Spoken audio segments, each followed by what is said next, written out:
So yun guys, yun pala ang istorya ng buhay nila. So namamalimos din pala sila sa Angeles pagka yung wala silang harvest or kulang yung kanilang kinuha na ano yun ate?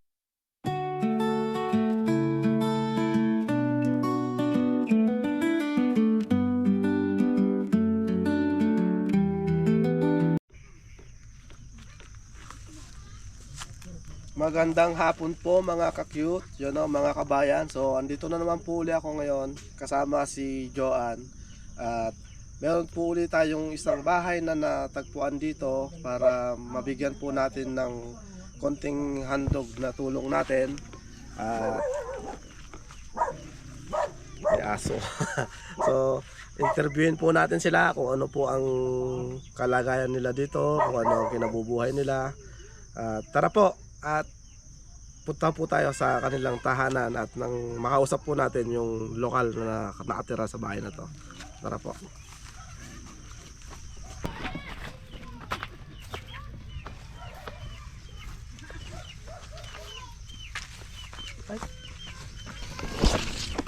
Tao po. Tao po. Tao po. Ate, ano po ginagawa nyo? Sisibak po ng kahoy. Ay, panggatong nyo po. Ano pong pangalan nila ate? Nanet po. Pa? Nanet. Manet? Nanet. Nanet. Ano pong apelyido? Ablong po sa tatay. Ablong. Pero sa asawa po, Lakson. Nasaan po yung asawa nyo? Ayun, May anak na po kayo? 7 po sila. 7? Ilang taong ka na? Ay, ano po? 29 po. 29. 29, 7 ang anak mo. Ano yon? Puro Isa lang pong babae. isang babae lang? 6 po yung lalaki. Akin na lang yung babae. Pwede ba? Hindi, joke lang. Ano ang kinabubuhay nila dito ate?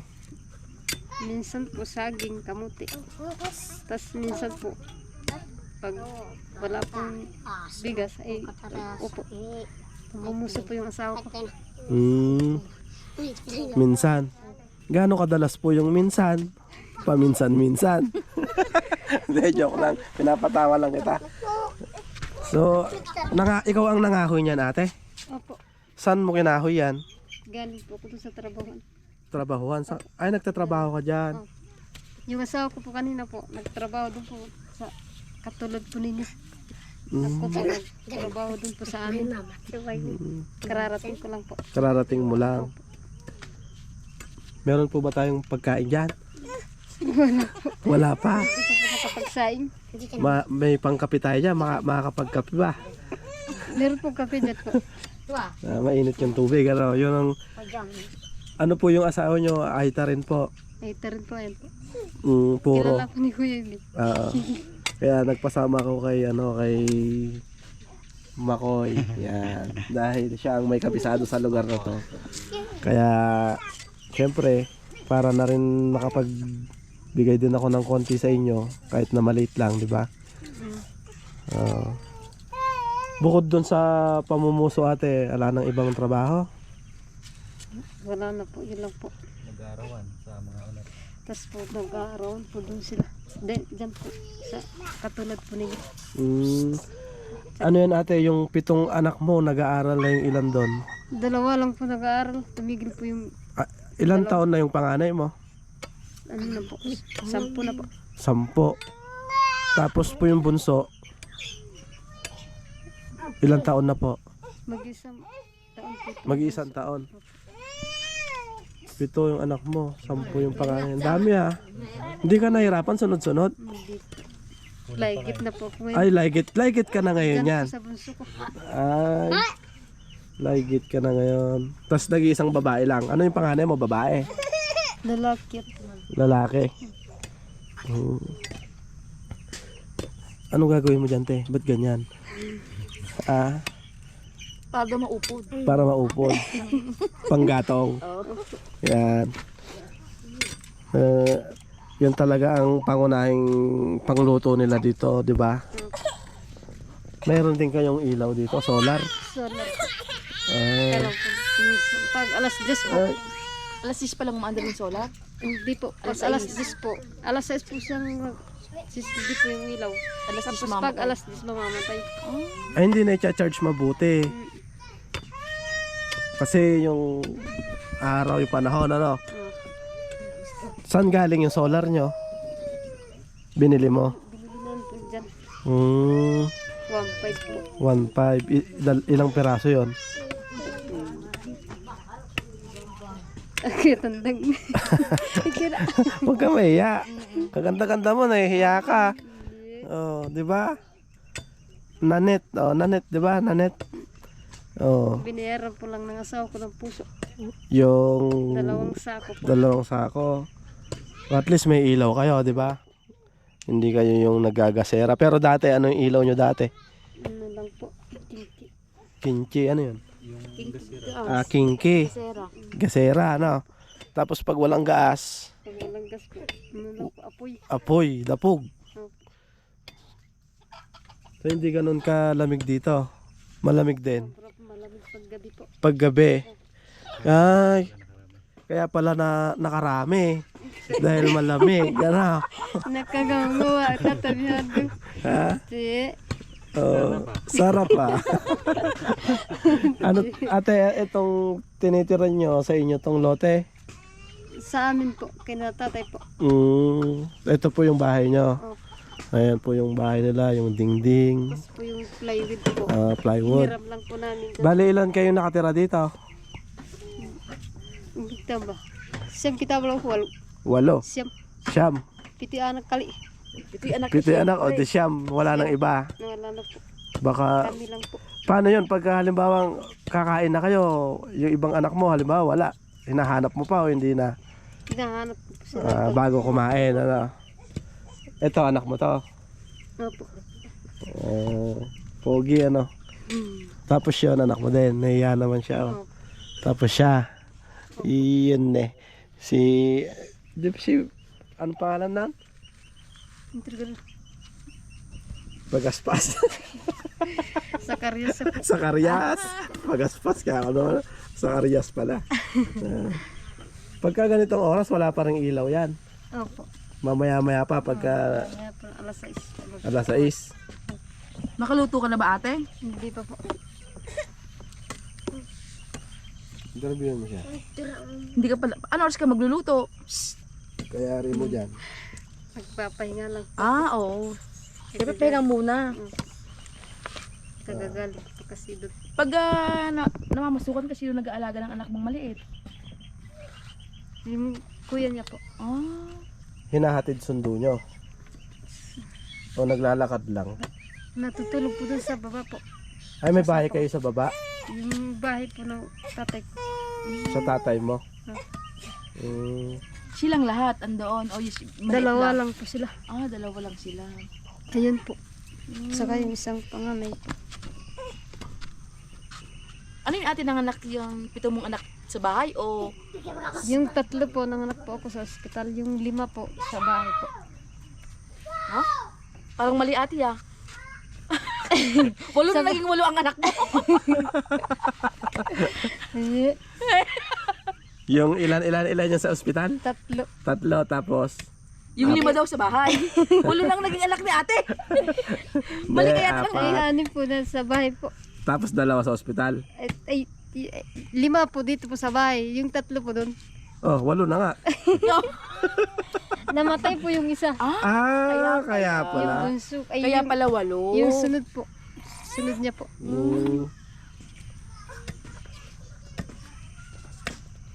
Bakit ate namatay? Ewan po kung ano po yung sakit na baby ko po. Baby pa lang. Mag-isang linggo lang po na namatay na po siya. Mag-1 linggo lang sa'yo. Opo. Ano yun, babae? Lalaki. Lalaki din. Anong naramdaman mo nung nawala sa'yo yung baby mo? 2 buwan po bago po ako nag-move on dun sa anak ko. Sa anak mo. Tapos gumawa uli. Naka-move on na eh. 'Di ba? Pangilang anak mo yon yung yung nawala? Pang-8 po. Oo nga, 8. Pang-8. Tapos 7 po sila yung buhay. Ano yan? Ito, hindi kaya Luya? luyang dilaw po. Bakit? Para pag kontra lang po sa ano, lamig. Ah, Ay, ganon? Opo. ito anak mo rin ito. Ayun po. Sa kanya po yan. Meron pa pala dyan, no? Dalawang bahay po dyan. Balikan na lang natin. Ripan! So yon guys, ang istorya ng ng buhay ni ate. Namatayan po pala siya ng isang anak. Kaya sinasabi niya kanina 8. Yun pala na dead yung isa. At kawawa naman natin yung baby, ano? 2 linggo lang. Isang linggo lang. Ay, 1 linggo.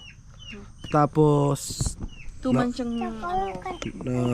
2 months siyang nawala. Ay ano, naka-move on. Tapos gumawa uli. Tama ba ate? Yung pagkarinig ko.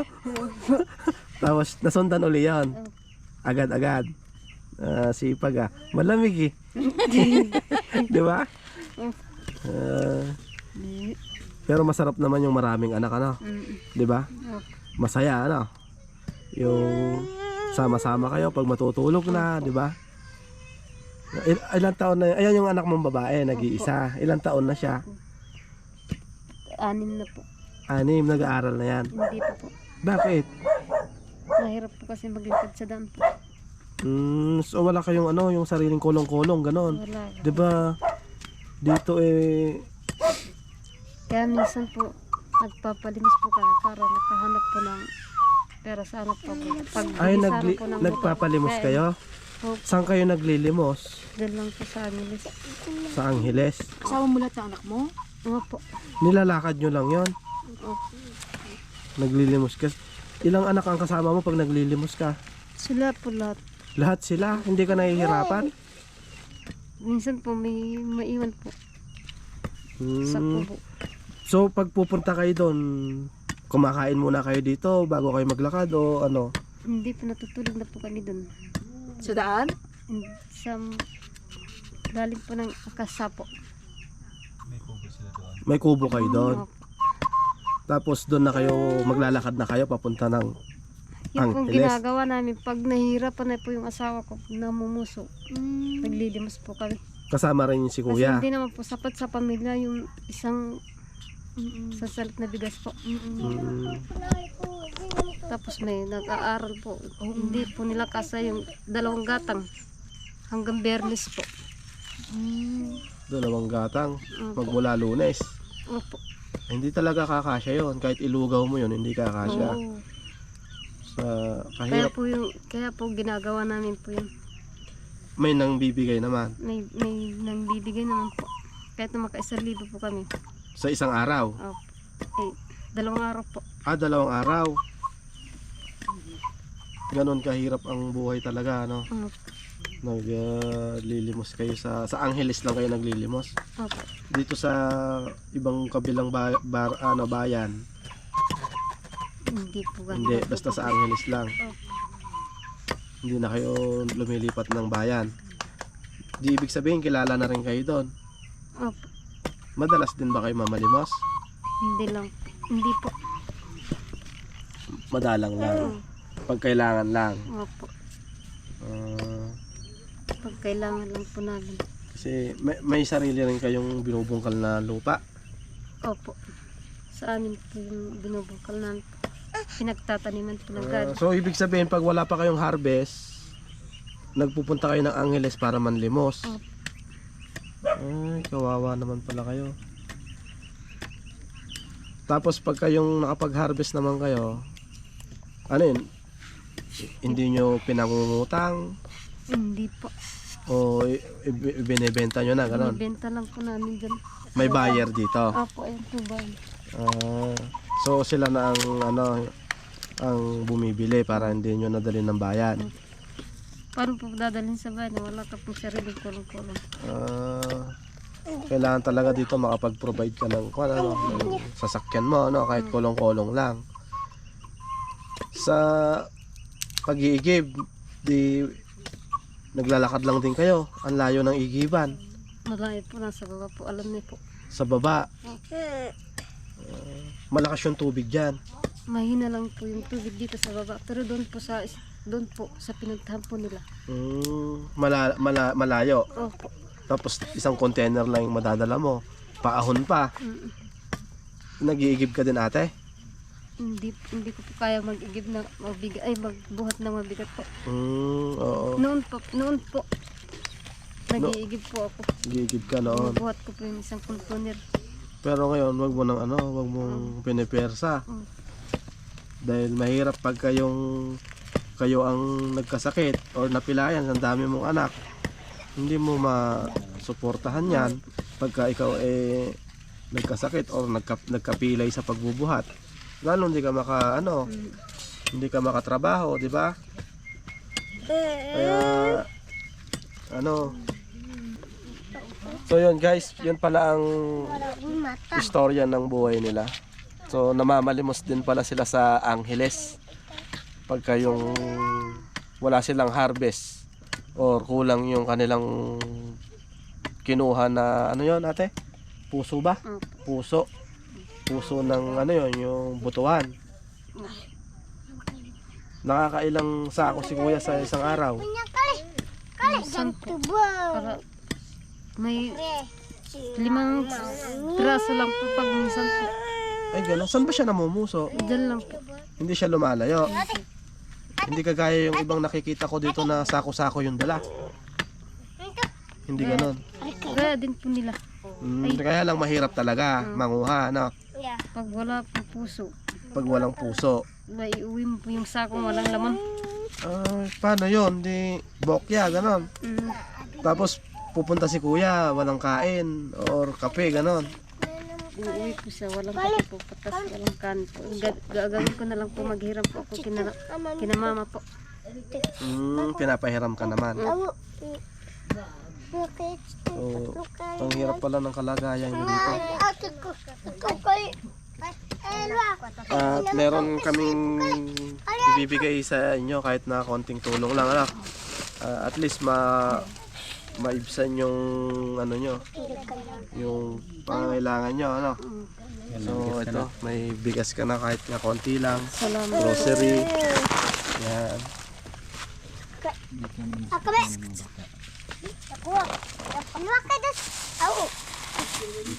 Bigyan mo yung mga bata.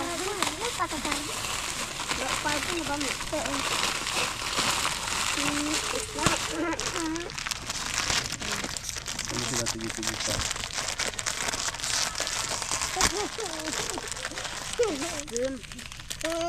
Thank you po.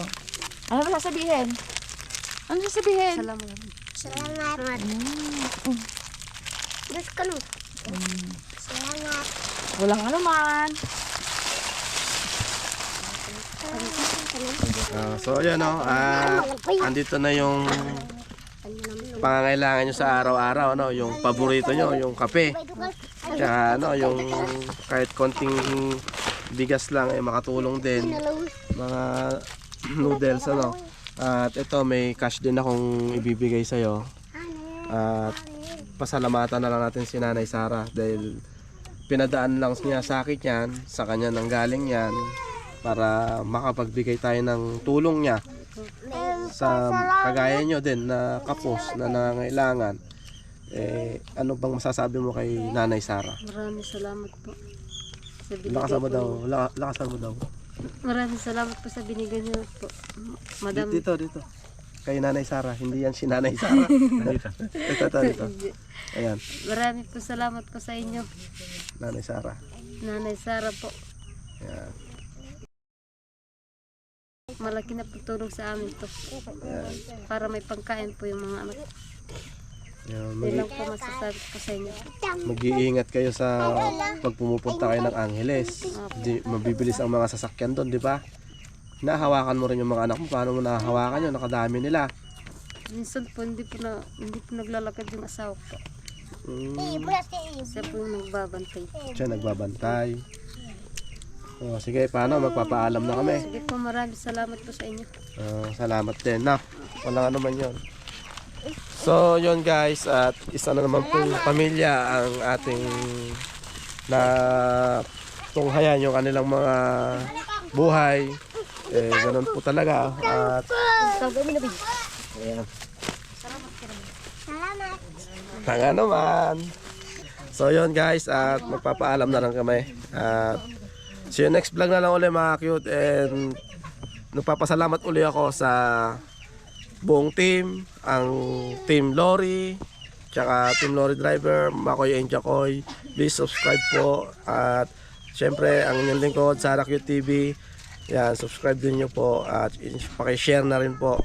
Para marami pa po tayong matulungan na mga kagaya po nila na nangangailangan din po. Kahit sa malit na halaga o wala naman po talaga sa palakihan yan. Ang importante po nakakapagbigay tayo ng biyaya sa mga kababayan po natin na nangangailangan.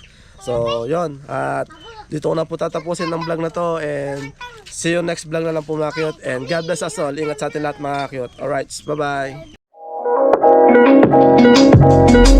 bye.